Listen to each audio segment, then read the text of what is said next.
Dear students, respected Father Secretary, Father Principal, Father Director, Professor Ranganathan, Professor Jayachandran, Brothers Sylvester and other officials. Dear friends, here I come forward for the formal inauguration of the vocational education in Loyola College. It's a great honor to me. It is not an honor to others. The Loyola College given honor to me. My dear friends, the vocational education is great demand in the world now. The United Nations Delhi Commission refers to the vocational education and four pillars of education in its report entitled Learning the Treasure Within. The UNESCO described vocational education as all forms and levels of the educational process in addition to general knowledge, the study of technologies and related science, the acquisition of the practical skills, know-how, attitudes, and understanding relating to occupations in the various sectors of economic and social life. Though out of post-independence period, there have been many attempts to reform the Indian vocational education system. The list of vocational education policy reforms that have been attempted at least last 60 years is quite extensive. Without recognizing standards, efforts have been made to go forward with market-oriented reforms to the vocational education standards. Vocational education basically consists of practical courses through which one gains skills and experience directly linked to a career of future. India, one among the fast growing economy and thickly populated country, needs a proper educational and vocational system which enables the economic to prosper. Secondary and higher secondary educational are important terminal stage in the system of general education, because at this point that the youth decide on whether to pursue higher education, opt for technical education, or join workforce. Educationalists and experts have constantly recommended that education at these stages should be given a vocational bias to link it with word of employment. The Kothari Commission recommendations which form the basis of the 1968 National Policy on Education felt that it should be possible to divert at least 50% of the students completing class 10th to vocational stream, reducing the pressure on the colleges and universities and also preparing students for gainful employment. The vocational education scheme at the 10+2 stage came into the existence in the last 1970s. However, the only handful states, unions, territories took the lead of importing vocational education. The National Working Group on Vocational Education, also known as the V.C. Kulanjaswamy Committee, on 1985 reviewed the vocational education program extensively and developed guidelines for the expansion of the programs. The main objectives of the scheme are to enhance individual employability, reduce the mismatch between demand and supply of skilled manpower, and provide an alternative for those pursuing higher education without particular interest or purpose.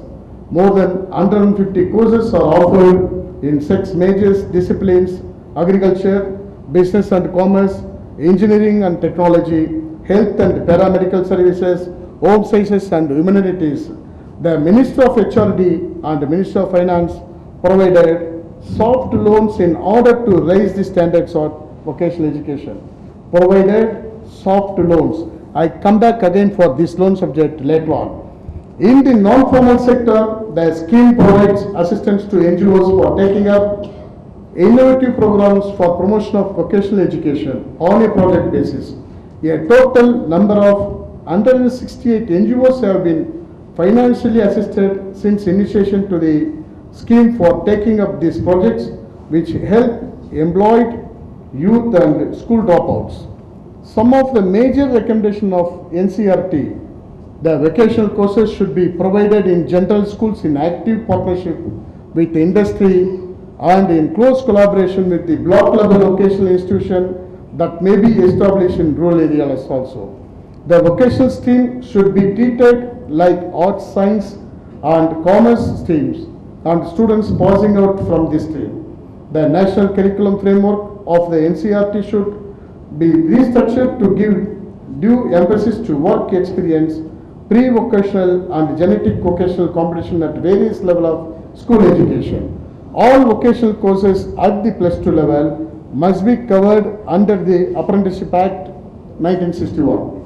The large infrastructure in polytechnics and the +2 vocational wings in the higher secondary schools, besides those of various departments and NGOs, should be revived.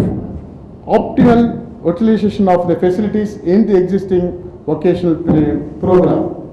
Skill development and employment services as in the past continue to be provided to vulnerable sections with special needs for women, SC, STs and persons with disabilities, including disabled ex-servicemen. The growing problem of unemployment among the youth required recasting of the entire vocational scheme. Future policies on vocational courses must resolve around the following issues. There is a need sensitive state governments and union territory administration on the importance of skill training vocational education in the context of the problem of unemployment. There is also a need for vertical mobility in the vocational stream. Students who complete +2 in a particular stream should be able to specialize and obtain diplomas and degree certificates to get value-added jobs and better employment opportunity. The vocational courses should be demand and need-based, keeping in mind the constantly changing requirement of technologies industries. Vocational course must have an inbuilt flexibility to allow students to switch courses with changes in demand patterns. The existing scheme should be strengthened by involving industries through MOU is the designing and configuration of courses and training of students and facility. The syllabus of vocational subject should be updated on regular basis to keep in mind with change of technology. This is especially relevant in the field like travel and tourism, fashion designing, hotel management, visual communication, animation, etc. Vocational institutes should also be networked with professional institutes in order to keep the best with technological developments. Urgent attention needs to be given to training to vocational education teachers. There should be a regular exchange of ideas, skills among vocational education teachers. The Apex Industry Association and tourism boards need to be involved to a greater exterior in the implementation of vocational education programs and implementing skills. I believe the fourth bearer of the vocational education in India made a tremendous impact in the field of tourism and so unique in terms of being flexible and enable the students to develop. Being the motto of Loyola stands the same and shining an example for many institutions.